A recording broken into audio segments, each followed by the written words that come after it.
Hola, buenas. ¿Cómo están después de varios meses? En esta ocasión podemos repasar muy brevemente el libro de La Esfera y la Cruz de Chesterton.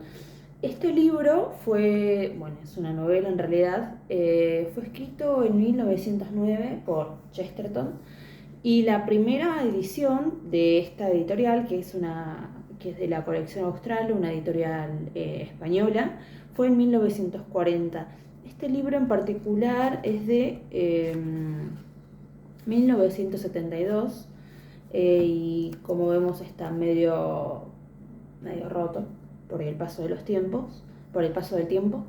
Así que, bueno, nada, es una novela bastante corta, de 20 capítulos, de 250 páginas. La verdad es muy fácil de leer, muy fácil de terminarla, pero no recomiendo que sea leída de un tirón porque merece reflexionar sobre diversas conversaciones que van teniendo los personajes, ¿no? Que son muy interesantes.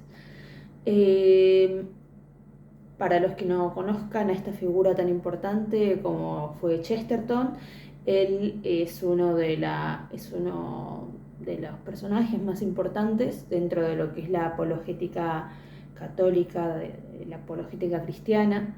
Es un autor de los más respetados, junto con Tolkien, con Lewis, al igual que estos también era inglés.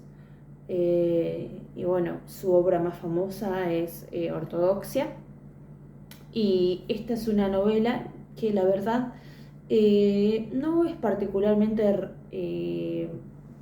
tan conocida como Ortodoxia, pero está buena la novela. Bueno, eh, ¿sobre qué trata esta novela? La Esfera y la Cruz trata sobre diferentes aventuras que van viviendo una serie de personajes, ¿no? En particular se centra en dos personajes. Uno es el ateísta, que se llama Jaime Tarbell, y el otro es el católico irlandés, escocés, que se llamaba Mac Ian. Bueno, estos dos sujetos se conocen de una forma desafortunada y tanto uno como el otro, por defender sus ideales, promueven la batalla a muerte, ¿no? El duelo a muerte con las espadas. Pero siempre que están a punto de llevar a cabo su cometido, sucede algo entre ellos que les impide seguir su camino. Entonces, a medida que van escapando de la policía, porque no está permitido el duelo a muerte en esta Inglaterra, ellos se van amigando, se van entendiendo, se van encariñando, se van respetando, comienzan a quizás no se convierten uno en lo que piensa en el otro, ni el otro en lo que piensa en el uno, sino que pueden entender, ¿no? Ya no se dejan llevar por las supersticiones propias del ateo, ni por simplemente el inmenso afán religioso que tiene Maquian, sino que ambos van aplacando sus ideas, se van entendiendo, y al final del libro eh, el ateísta se termina convirtiendo. No, es bastante curioso porque la esfera viene a representar al ateo, al Tarball, y mientras que la cruz evidentemente representa al católico, ¿no? Y bueno, viven una serie de aventuras, conocen a una serie de personas y demás. Y bueno, podemos empezar a repasar ciertas conversaciones que yo considero más interesantes. En primer lugar, el primer capítulo nos habla un tal Lucifer y un tal Miguel, ¿no? Lucifer dice lo siguiente: esto que ves aquí, golpeando la esfera, Es un símbolo único, amiguito, tan orondo, tan satisfecho, no como el ser descarnado que tiende ahí los brazos con sumo cansancio, eh, señalando la cruz. Precisamente iba diciéndote, Miguel, que puedo demostrar lo principal de la tesis racionalista y el embuste cristiano, valiéndome de cualquier símbolo que te plazca darme, de cualquier ejemplo con que tropecemos. Y aquí hay un ejemplo que me vale un desquite. ¿Cómo podría significarse tu filosofía y mi filosofía mejor que con la forma de esa cruz y la forma de esta bola? Este globo es razonable, la cruz es irracionable. Es un animal de 4 patas, con una pata más larga que las otras. El globo es inimitable. La cruz es arbitraria. Sobre todo, el globo constituye unidad en sí mismo. La cruz está primordialmente y sobre todas las cosas en discordia consigo misma. La cruz es el conflicto de 2 líneas hostiles, de dirección irreconciliable. Ese objeto silencioso que se yergue ahí es por esencia una colisión, un crucifijo, una lucha en piedra. Ese vuestro símbolo sagrado ha venido en realidad a dar nombre a una situación desesperada y torpe. Cuando hablamos de hombres que a la vez se ignoran y se estorban mutuamente, decimos que tienen designios cruzados. Abajo con él. Su misma forma es una contradicción manifiesta. Es decir, que la esfera es perfecta, ¿no? La esfera es hacia donde todos vamos. Mientras que la cruz es algo contradictorio. Es algo que, partiendo desde una base puramente geométrica, que tiene una pata más larga que las otras 3, choca. Y Miguel le responde, lo que usted dice es perfectamente cierto, pero nos gustan las contradicciones manifiestas. El hombre es una contradicción manifiesta, consiste en haber caído. Esa cruz, como usted dice, una colisión eterna, también yo, es una lucha en piedra. Cada forma de vida es una lucha en carne. La forma de la cruz es irracional, cabalmente como la forma del animal humano es racional. Es irracional. Dice usted que la cruz es un cuadrúpedo con una extremidad más larga que todo lo demás. Y yo digo que el hombre es un cuadrúpedo que usa solamente 2 piernas. Y me parece excelente como Chesterton, ni bien comienza la novela, ya nos pone bien en claro para dónde nos vamos a mover, ¿no? Vamos a ser más del mundo, o sea, de la esfera, de lo racional, o de lo que constituye una contradicción, donde quizás estemos más cercanos a otro plano que vaya más allá de lo terrenal. Bueno, más adelante nos cuentan cómo fue que se conocieron estos 2 personajes, ¿no? El ateísta y el católico. Resulta que el católico escocés, iba andando por las calles de Londres hasta que se encuentra con una editorial que se llamaba Editorial El Ateísta, con el cual el director era Jaime Thornbull. Bueno, lo que sucede es que el católico entra por curiosidad a la editorial, toma uno de los libros y en uno de los libros lee una herejía tremenda, que es donde se pone de manifiesto que tanto la Virgen María como las diosas de la antigüedad, como puede ser las diferentes diosas egipcias o mesopotámicas, son en realidad la misma cosa, ¿no? Entonces, ¿qué pasa? Que el sujeto, el católico, ve su fe manchada, mancillada. Entonces lo que hace es deshacerse del libro y romper la vidriera del ateísta, de su editorial. Entonces, bueno, empiezan a vivir una serie de aventuras, ¿no? Y lo que dice es lo siguiente, el católico. Las calles estaban llenas de gente y vacías de aventuras. Lo mismo podía enterarse de los dioses de Mesopotamia, como no enterarse, así arrimando su rostro largo y flaco a la turbia y glacial vidriera. Leyó cuánto había que leer acerca de los dioses de la Mesopotamia. Leyó como en Mesopotamia había un dios llamado Yo, que a veces se pronunciaba Ji. descrito como un ser muy poderoso, semejanza notable con ciertas expresiones relativas a Yahvé, de quien también se dice que tenía poder. Evan no había oído en toda su vida hablar de Yahvé. Imaginándose que sería otro ídolo de la Mesopotamia, siguió leyendo con obtusa curiosidad. Aprendió que el nombre Yo, bajo su tercera forma, Psa, aparece en una leyenda primitiva que cuenta cómo la deidad, a la manera de Júpiter, en tantas ocasiones sedujo a una virgen y engendró un héroe. No es esencial en nuestra existencia el nombre del héroe, que fue, según cuentan, el héroe principal y el salvador en el sistema moral mesopotámico. Seguía un párrafo citando otros ejemplos de héroes y salvadores nacidos de relaciones depravadas entre un dios y un mortal. Después seguía otro párrafo, pero Evan no lo entendió. Lo leyó otra vez y otra. Entonces lo entendió.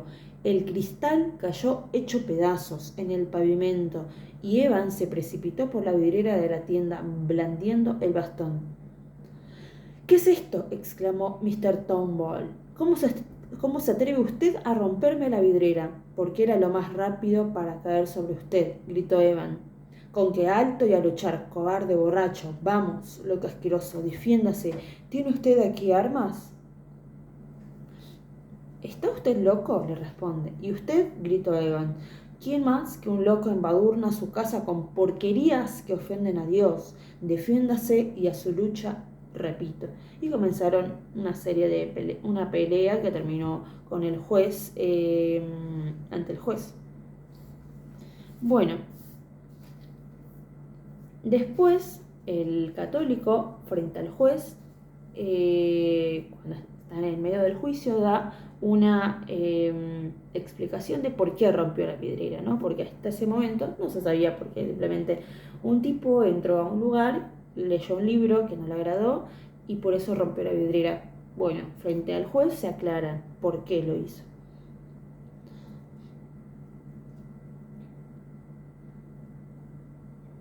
¿Dónde y cuando pueda encontrar a ese hombre reñiré con él? No hay que asustarse, no voy a caer sobre él como un matón y a darle una paliza abusando de mi fuerza.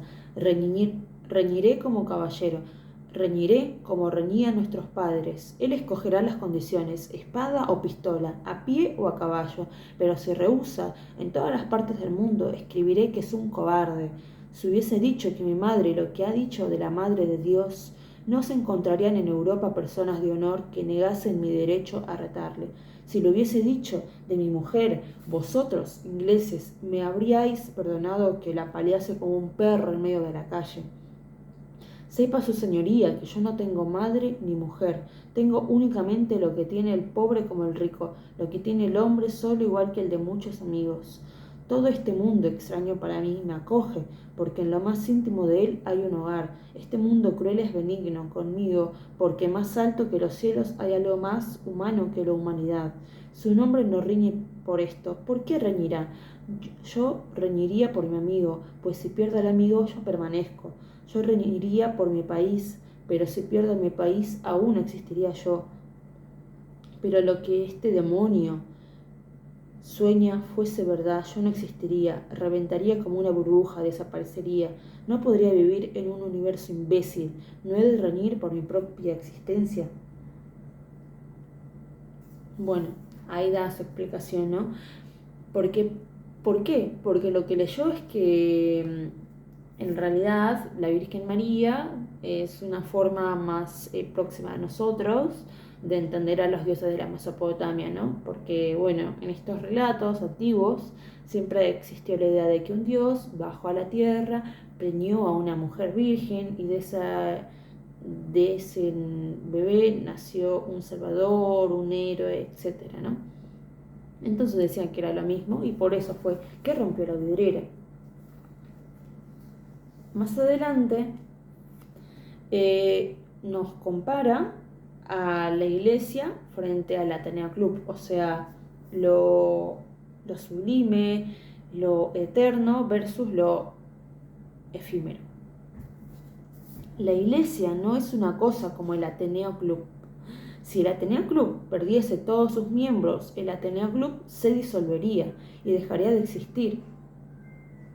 Pero cuando pertenecemos a la iglesia, pertenecemos a algo que está fuera de todos nosotros, fuera de todo lo que de ella se dice, fuera de los cardenales y el Papa. Pertenecen a ella, pero no les pertenece. Si todos nosotros muriésemos de repente, la Iglesia aún existiría en Dios.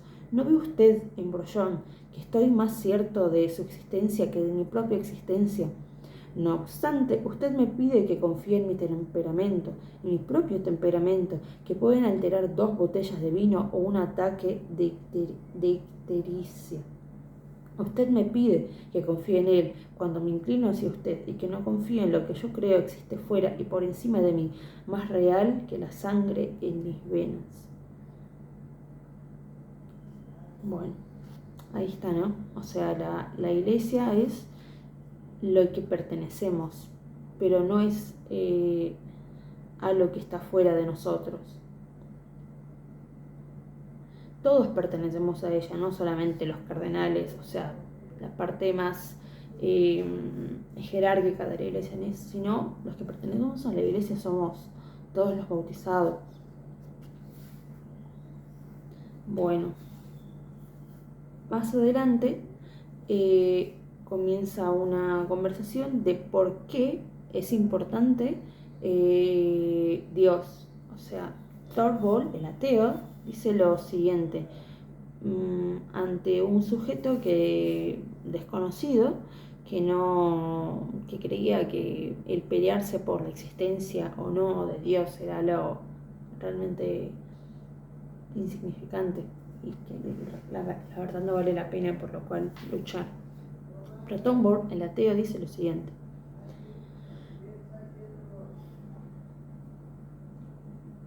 este hombre y yo somos los únicos que en el mundo moderno piensan que Dios tiene importancia esencial.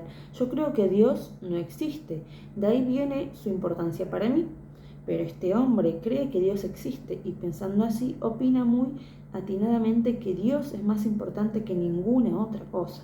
Por tanto, deseamos hacer una gran demostración y afirmación, algo que prenda fuego al mundo como las primeras persecuciones de los cristianos. Vamos a intentar un martirio recíproco.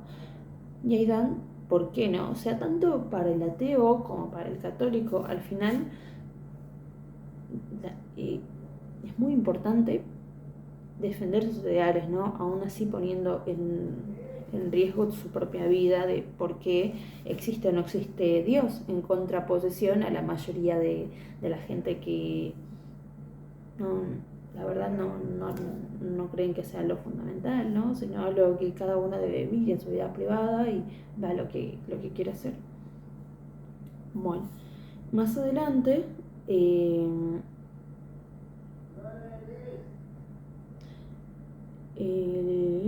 el católico McIan comienza a hacer tiene una breve discusión sobre los herejes y los librepensadores, ¿no? Respondiéndole a una discusión con el ateo, dice: empiezo a entender uno o dos de sus dogmas, Mr. Thorvald, y los niego a medida que voy entendiendo. Tomemos el que usted quiera. Usted sostiene que los herejes y los escépticos han favorecido la marcha del mundo y mantenido la lámpara del progreso. Lo niego. Nada más claro que la verdadera historia que cada hereje inventó un cosmos completo, que el hereje siguiente hizo pedazos. ¿Quién sabe ahora exactamente lo que pensaba Nestorio? ¿A quién le importa? Solo 2 cosas sabemos con certidumbre acerca de él. La primera, que Nestorio, como hereje, enseñaba una doctrina completamente opuesta a la de Arrio, el hereje anterior a él, y completamente inservible para Jaime Thorvald, hereje posterior. Le desafío que encuentre entre los librepensadores del pasado un refugio que le valga. Le deseo que le da a Godwin o a Shelley, a los deístas del siglo XVIII o a los humanistas del Renacimiento, adoradores de la naturaleza, sin descubrir que disiente usted de ellos 2 veces más que en el Papa. Usted es un escéptico del siglo XIX, siempre está diciéndome que ignora la crueldad de la naturaleza. Si usted hubiese sido un escéptico del siglo XVIII, me habría dicho que ignoraba la bondad y benevolencia de la naturaleza. Es usted ateo y alaba a los deístas del siglo XVIII. Léalos en vez de alabarlos y encontrará que su universo se sostiene no se cae con la divinidad, es usted materialista. Y tiene a Giordano Bruno como un héroe de la ciencia. Ve usted lo que dice y le tendrá por un místico demente. No, el gran libre pensador, con probidad y capacidad peculiares, no destruye prácticamente el cristianismo. A quien destruye es al libre pensador que le ha precedido. El libre pensamiento puede ser sugestivo, puede ser alentador, puede tener los méritos que usted quiera, por su vivacidad y variedad. Pero hay una cosa que el libre pensamiento no tiene probabilidad de ser. El libre pensamiento no puede ser progresivo. No puede ser nunca progresivo porque no acepta nada del pasado. Cada vez comienza de nuevo desde el principio y cada vez se encamina en distinta dirección. Todos los filósofos racionalistas han ido por diferentes caminos. De modo que es imposible decir quién ha avanzado más. ¿Quién puede sostener si Emerson era más optimista que pesimista que Schopenhauer? Sería como preguntar si estas mieses son tan amarillas como la colina. No, solamente dos cosas progresan de veras, y ambas aceptan acumulaciones de autoridad. Pueden progresar hacia arriba o hacia abajo, pueden crecer para mejorar o empeorar, pero han crecido regularmente en ciertos puntos y bien definidos. Han avanzado regularmente en una dirección y bien definida. Son las dos únicas cosas, parece ser, que pueden siempre progresar. La primera es la ciencia estrictamente, es la ciencia física, y la segunda es la Iglesia Católica, o sea, dice que los libres pensadores están en contra del progreso, porque un libre pensador siempre quiere rebatir las ideas del anterior.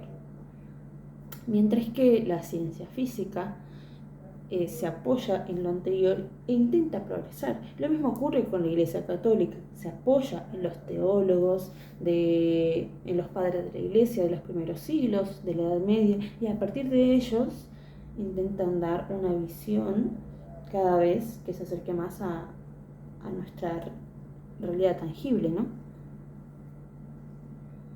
Y más adelante nos habla sobre por qué el cristianismo siempre está fuera de moda. Nos dice: la virtud católica es a menudo invisible porque es lo normal. El cristianismo está siempre fuera de moda porque siempre es cuerdo y todas las modas son insanias agradables.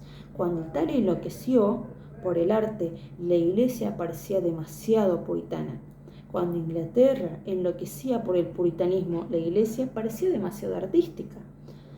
Cuando ustedes disputan ahora con nosotros, nos encasillan con la monarquía y el despotismo, pero cuando ustedes disputaron con nosotros la primera vez, fue porque no queríamos aceptar el despotismo divino de Enrique VIII. La iglesia parece siempre retrasada en el tiempo, cuando en realidad se halla al cabo del tiempo.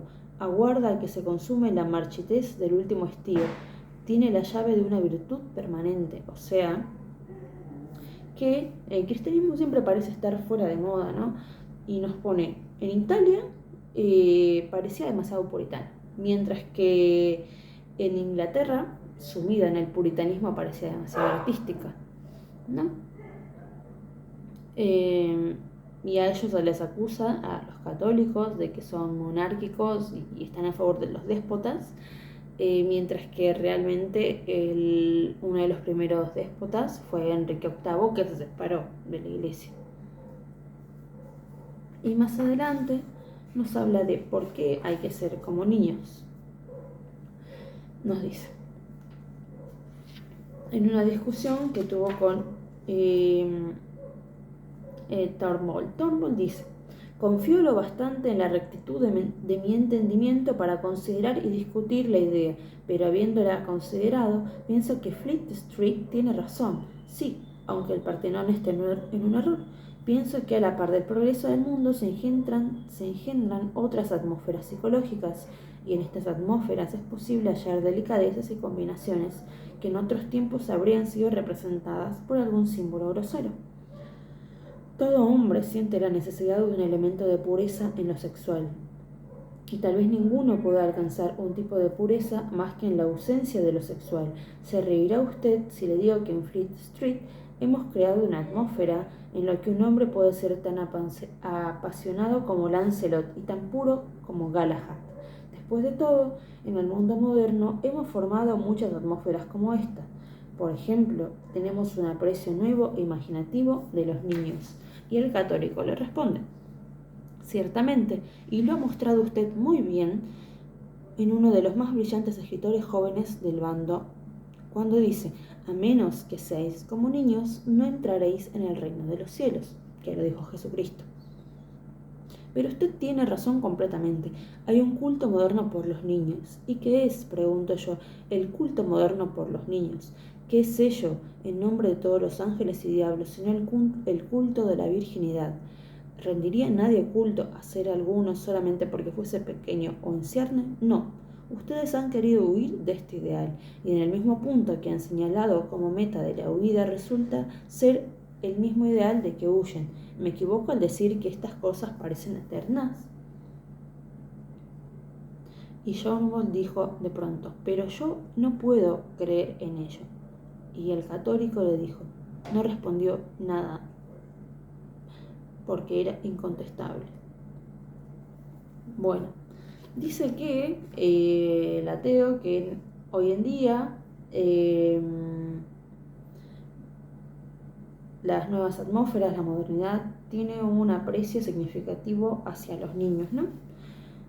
En el mundo moderno, pero le replica el católico diciendo: mira, a menos que seáis como niños, no entraréis en el reino de los cielos. O sea, no es algo moderno, es algo que dijo Jesucristo hace 2000 años.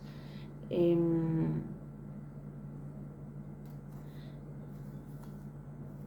bueno, y eso lo dejó pensativo a Turnbull, porque fue como: che, mirá, yo pensé que la modernidad era el que más respetaba a los niños, ¿no? Sin embargo, este sujeto hace 2000 años dijo algo mucho más profundo y revolucionario que lo que yo creo, ¿no? Y lo dejó pensativo.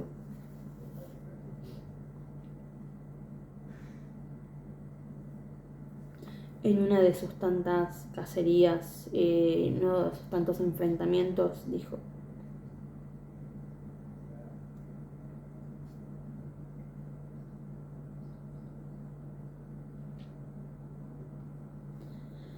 sí, clamó con voz de trueno, nos batiremos aquí y él nos verá. Turnbull echó una mirada al crucifijo con una especie de buen humor amenazante y dijo: que mire, y puede que vea la derrota de su cruz. La cruz no puede ser derrotada, dijo el católico, porque es la derrota. Un segundo después, las dos armas relucientes, sedientes de sangre, hacían el signo de la cruz en una parodia horrible. Y bueno, el libro termina en una situación bastante graciosa, cómica, porque en una de sus tantas aventuras y persecuciones, ellos saltan un paredón y detrás del paredón encontraron un jardín hermoso, divino, con diferentes personas caminando por ahí y no sabían dónde estaban hasta que se encontraron con un médico y resulta que habían entrado a un loquero. Y no fue por casualidad, sino que los encerraron para que ellos instintivamente salten el paredón y entren al loquero por voluntad propia. Resulta que en el loquero se empezaron a encontrar con diferentes personas que fueron conociendo a lo largo de sus aventuras y que todos los habían encerrado en el loquero. Bueno, al final, uno de estos personajes que los acompañó prende fuego al loquero, el manicomio, y pueden huir. Y bueno, ahí termina. Es bastante curioso. Esta última frase de que la cruz es la derrota, yo creo que es la más representativa de todo el libro, más allá de todo lo que fuimos leyendo, ¿no? Sobre la iglesia, sobre Dios como importancia esencial, sobre los librepensadores, sobre el cristianismo fuera de moda, sobre ser como niños. La verdad, lo recomiendo mucho, estuvo muy bueno. Como les digo, es bastante llevadero el libro. Espero que les guste. posiblemente lo encuentren en PDF, pero traten de conseguirse un libro en papel o imprimirlo, que es lo mejor siempre. Nos vemos la próxima y feliz año nuevo.